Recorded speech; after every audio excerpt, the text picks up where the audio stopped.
ना। बाबा हजमा के चौकवा मोर बियाहवा भइल ना। बाबा हजमा के चौकवा मोर बियाहवा भइल ना। तनी ताकिला देवलिया पे का लिखल बा।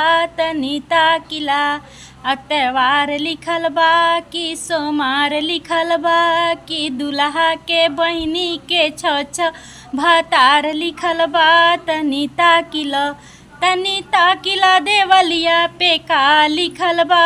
तनी ताकिला दुल्हा के बहिनी न पढ़े में तेज न पढ़ावे में तेज खाली छ गो लइका पटावे में तेज। गेट बाहर करो सखिया सुनाओ गारी। गेट बाहर करो।